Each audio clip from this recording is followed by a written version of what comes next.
Obviously, I hope none of us are going to try to take anything away from any kind of offensive performance tonight. Very not only difficult, really almost impossible to do much with the win the way that it was. When there's really no threat of throwing the football, it's difficult to move the ball. But I thought, towards the end there, we started running the ball a little bit better with the Orange group, and but I think we're going to have a lot of good film to grade guys individually, especially, and I thought it was good for our defense. They'd taken a few of these on the chin here lately in the previous few scrimmages, so it was nice to send them into the off season with a little bit of confidence. That was Tom Herman talking about the spring game in Austin, Texas, on Saturday night. The nation, at least I know it's a joke, the nation that has the Longhorn Network had a chance. I was in Miami, Oklahoma. Yes, I was. I was playing monster trucks with my grandson, and we were watching the Texas spring game. In fact, Cash looked at he says, Pops, go Pokes. And I said, no, Longhorns, Cash.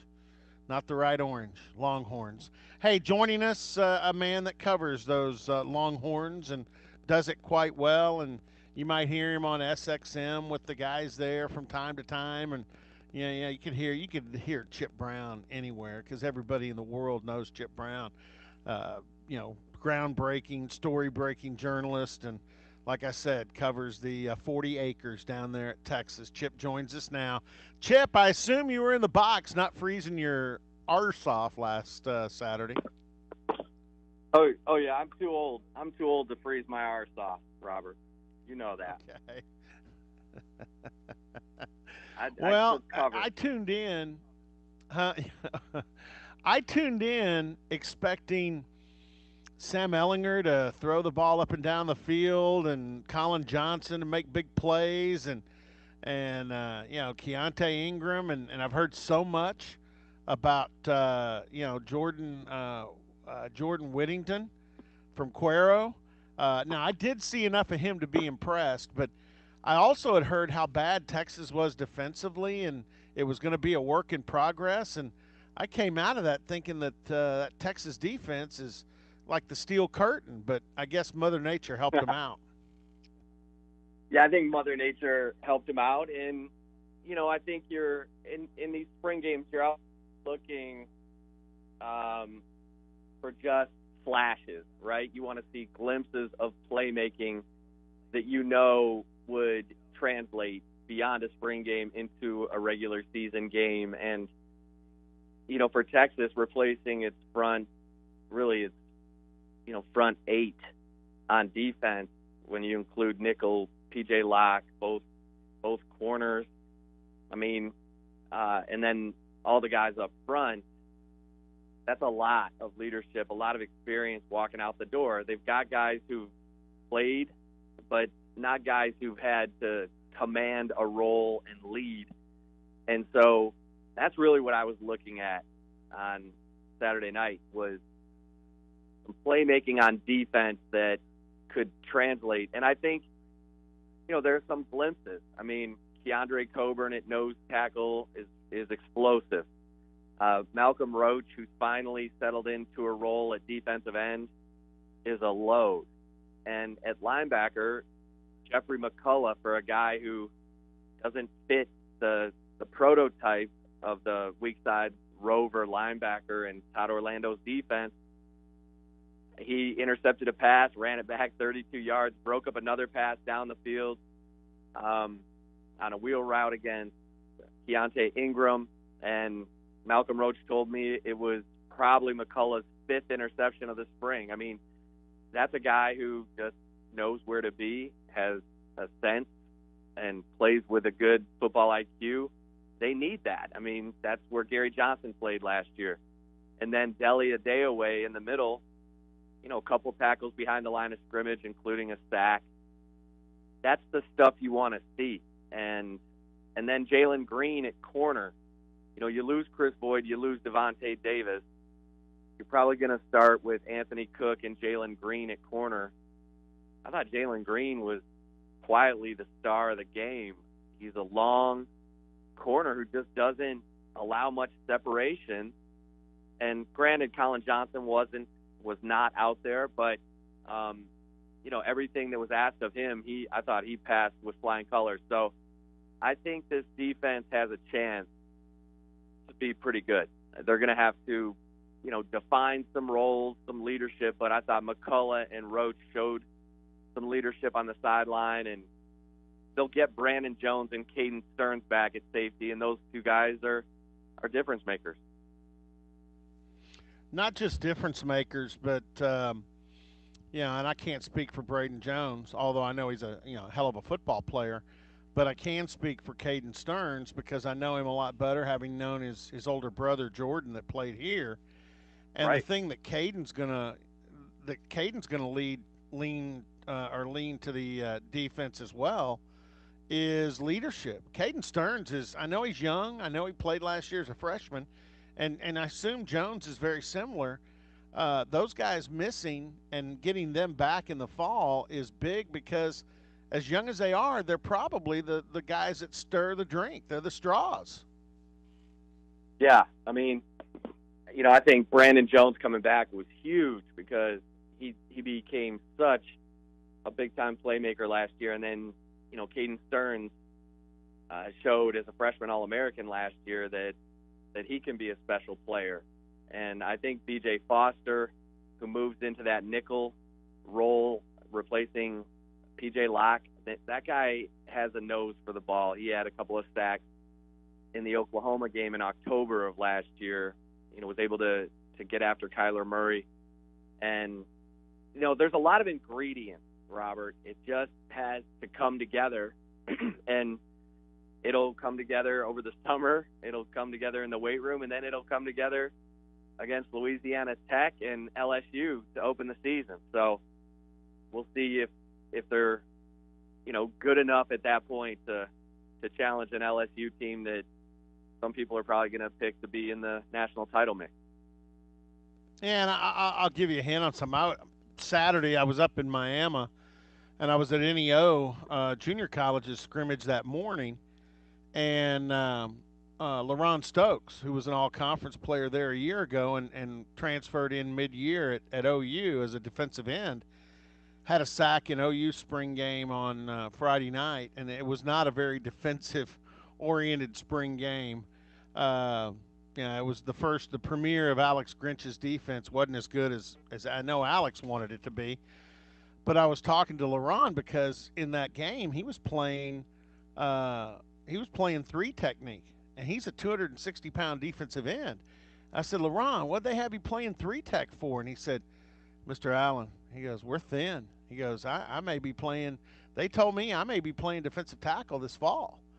And I'm like, whoa, so you talk about Texas replacing their defensive front. You talk about OU and Grinch being thin up there, and I know they're thin in the secondary. Mike Gundy and his crew just got a grad transfer. You'll remember E.J. Jr., the Alabama linebacker that played 13 years in the NFL. His son was a undersized defensive tackle at Bowling Green. He's grad transferring in. They're going to use him as a defensive end. So OSU's still trying to put together a defensive front. This is a league, Chip, that you may want to run the ball a little bit more because everybody looks like they're scrambling to put together a defensive front. Yeah, I mean, that's it's kind of across the league, and then you're looking at the quarterback position. Who's got the established guy at quarterback who can, take advantage of those still forming defenses, and I think people are going to look at Texas and say because of Sam Ehlinger's year last year, 25 touchdown passes, 5 interceptions, 16 touchdowns rushing, that Texas is one of those teams that should be able to compete, and they probably will be as long as that defense, holds together. They're very thin at linebacker, very thin, and they got bad news during the spring with Gabriel Floyd, a top 100 player from California, who was expected to compete for middle linebacker as an early enrollee freshman, diagnosed with spinal stenosis, and Tom Herman says he won't play football this year. He'll be reevaluated in January, and so that's a huge hit for Texas because now they've moved JUCO transfer linebacker Caleb Johnston, who was supposed to compete at Rover, on the weak side to middle, and so they're, they cross train and all that, but they've got to stay healthy in a few positions. The offensive line is thin beyond the starters, so they were lucky last year. They stayed healthy on the offensive line, and they stayed healthy at linebacker, and so they're going to need that again. Chip Brown with us, and Chip, you're on the radio. I know you're with the Horns 247 site. So if you want, let folks know where they can. Any place else they can catch up with you? Hey, that's it. Horns247.com, and AM 1300 The Zone in Austin. It's on the iHeartRadio app. So appreciate it. There you go. Twitter, Chip Brown 247. Let's go over to the offensive side, and before we get into some of the things I wanted to ask you, I saw Ellinger throws the interception, and then he chases down and makes the tackle. Was anybody holding their breath when they see number 11 sprinting down the field with an evil look in his eye, wanting to physically accost somebody that just picked him off? Because if I'm Tom Herman, I'm like, hey, Sam, no, you don't need to make that tackle. Right. I mean, we were all laughing, sort of. I mean, Ellinger's such a football player and such a tough guy that was instinctive for him. But, yeah, I mean, that was a full-on tackle where he rolls and he's tackling a 240-pound guy who he ends up, having that guy roll over him in the process of the tackle. Was a sideline tackle. So, yeah, I mean, that was a what are you thinking moment. Now, Ellinger, seemed to be fine and all that. I guess it was kind of like, that security guard, almost taking out Tiger Woods. But, that's Sam Ellinger, though. I mean, he's a rock'em sock'em robot. Yeah, obviously, we know about Keontae Ingram at running back. We know about Colin Johnson, catching passes. I've always been a fan of Devin Duvernay, and I know he caught one ball on Saturday.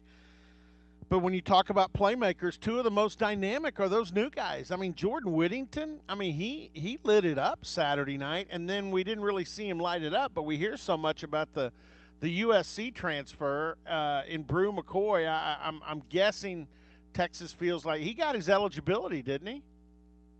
Not yet. They're waiting. They waited, actually, until they got the results of the waivers filed by Justin Fields and Tate Martell to file the eligibility waiver for Brew McCoy. They just wanted to see if there was anything in those responses that they should take into consideration. Both were approved, and so Texas feels really good about the merits of Brew McCoy's transfer waiver. I think no one is saying this publicly, but I think sources tell me that McCoy and his family felt like they were lied to by USC about him needing to sign a letter of intent before just simply enrolling as an early enrollee freshman, which might have afforded him a little more time and awareness with regard to Cliff Kingsbury's situation, and might have allowed him to avoid enrolling altogether and simply enrolling at Texas. As it stands, he enrolled at USC and then packed up and left. So we'll see. But that waiver should be coming back in sometime in the next month. Well, Whittington's a stud. I mean, that guy is. I mean, he looks the part. I mean, he does not look like a kid that should be, going out to look what color tux he wants to wear to prom at Cuero. I mean, he looks the part of a Texas football player. I'll tell you what, Robert. I mean, he scored 6 touchdowns in that 4A championship game, and had one called back. I mean, he did it all, and that guy is he's just a football player. I mean, I know that sounds trite, but you could probably play him in 6 different positions. And everyone was thinking receiver when he got here, and then Darian Brown, the recruit, the only running back recruit in the 2019 class, ends up having what is believed to be a stroke and is still recovering from that. And so they moved Whittington to running back, where he played some quarterback, he played some running back, some receiver at Cuero. But he is so explosive in his short area quickness. I mean, he gets to top speed in like 2 steps, that he's been really hard to handle, and he plays with such confidence and awareness.